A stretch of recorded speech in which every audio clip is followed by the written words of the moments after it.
तो फ्रेंड्स, इसी के साथ हम सर्कुलेटरी सिस्टम के डिसऑर्डर पढ़ेंगे, यानी हृदय परिसंचरण तंत्र में होने वाली विकृतियों के बारे में पढ़ेंगे, यानी कि डिसऑर्डर यानी बीमारियों के बारे में, यानी हार्ट से रिलेटेड बीमारियों के बारे में पढ़ेंगे, जो सर्कुलेटरी सिस्टम का ही एक भाग होता है। हार्ट से रिलेटेड बीमारी की बात करें तो सबसे पहले जो बात आती है वो आती है, फर्स्ट डिसऑर्डर आता है हाई ब्लड प्रेशर, यानी कि उच्च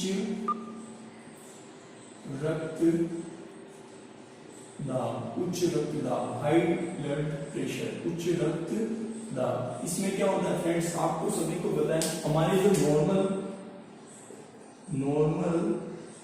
जो रक्तदाब होता है, यानी blood pressure, normal blood pressure होता है, वो होता है हमारा 120/80, ये हमारा रक्तदाब होता है, जिसमें 120 जो होता है यानी 120 जो होता है वो हमारा सिस्टोलिक प्रेशर होता है, सिस्टोलिक, और 180 होता है वो होता है डायस्टोलिक, यानी ये होता है संकुचित दाब, और ये डी होता है हमारा डायस्टोलिक प्रेशर, यानी कि प्रकुंचन दाब। इस तरह से हमारे नॉर्मल ब्लड प्रेशर भी हमारा ये होता है। लेकिन कई बार ऐसा होता है कि व्यक्ति जब किसी भी वजह से जब ज्यादा टेंशन लेने लग जाता है, इसलिए हमें बोलते हैं कि हमें अपनी जिंदगी में किसी भी चीज का टेंशन नहीं लेना चाहिए,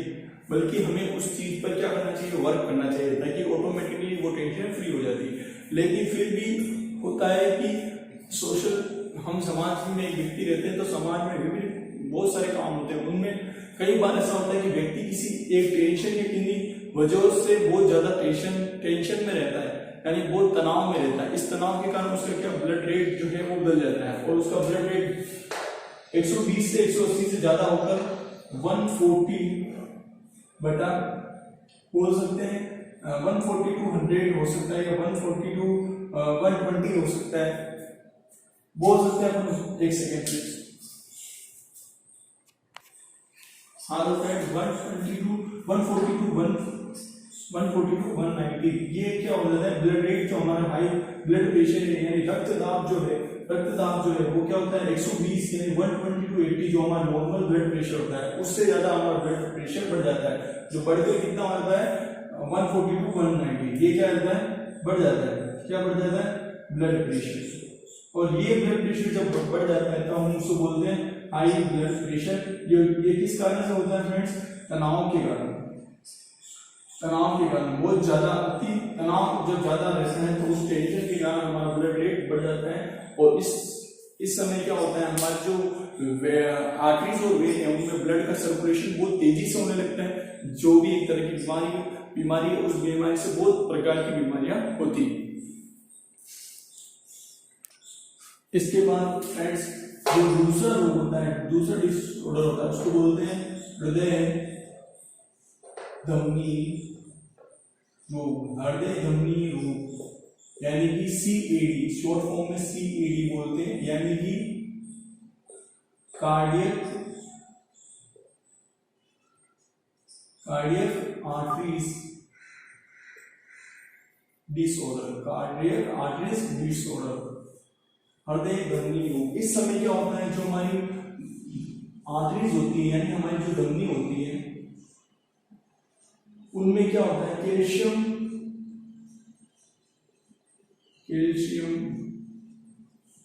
कार्बनिक पदार्थ, फैट्स का क्या होने लग जाता है, जमा हो जाता है। जब कभी आपको पता है बहुत सारे व्यक्ति फास्ट फूड का खाना पसंद करते हैं, और जब ज्यादा कोई व्यक्ति फास्ट फूड खाना ज्यादा पसंद करता है और ज्यादा फास्ट फूड खाता है, तब उसकी जो आर्टरीज होती है, धमनी होती है, उनमें धीरे धीरे कोलेस्ट्रॉल का जमा होने लग जाता है। क्या होने लग जाता है, कोलेस्ट्रॉल का जमा होने लग जाता है। इस कोलेस्ट्रॉल से क्या होता है फ्रेंड्स, इस तरह हमारे थक्के बनने लग जाते हैं आर्टरीज में, कैल्शियम कार्बनिक और विभिन्न प्रकार के फैट्स है, जिससे क्या होता है, ब्लड जो सर्कुलेशन होना चाहिए था वो ब्लड का सर्कुलेशन प्रॉपर्ली नहीं होता है, और ये ब्लड के यानी रक्त के परिसंचरण में क्या आती है, बाधा आती है, और उसको बोलते हैं कार्डियक आर्टरीज डिसऑर्डर। इस रोग से क्या होता है, कई बार हमारे हार्ट की बीमारियां होने लगती है, और इससे क्या होता है, हृदय में दर्द और पेन का अभाव होता है। इसके बाद तीसरा डिसऑर्डर होता है वो होता है एंजाइमा पेक्टोरिस। एंजाइमा पेक्टोरिस, एंजाइमा पेक्टोरिस जो हमारे ब्लड है यानी सॉरी जो हमारा हार्ट है, ये हमारा हार्ट HEART, जो हमारा हृदय है यानी हार्ट है, उसमें कई बार जो हमारे ब्लड के थ्रू जो ऑक्सीजन पहुंचती है उसकी क्या होने लग जाती है, कमी। यानी कि हृदय में ऑक्सीजन की आपूर्ति में कमी होना, ये होता है एंजाइमा पेक्टोरिस। यानी कि बोलते हैं ऑक्सीजन की आपूर्ति नहीं होना सही से, यानी ऑक्सीजन की जो आपूर्ति है या ऑक्सीजन जो पहुंचनी चाहिए उतनी नहीं पहुंचती है, यानी ऑक्सीजन की डेफिशिएंसी होने लग जाती है हार्ट में, यानी ऑक्सीजन जितनी होनी चाहिए पहुंचनी चाहिए हार्ट तक वो नहीं पहुंचती है, तो उसके कारण हमें जो रोग होता है या डिसऑर्डर होता है, बीमारी होती है, उसे बोलते हैं एंजाइमा पेक्टोरिस। इस समय क्या होता है, हमारे जो वेन और आर्टरी है उनके थ्रू ऑक्सीजन की आपूर्ति हमारे हार्ट में सही से नहीं होती है, ऑक्सीजन की आपूर्ति होती है लेकिन बहुत ज्यादा कम होती है। इस ऑक्सीजन की आपूर्ति में कमी को ही एंजाइमा पेक्टोरिस कहा जाता है।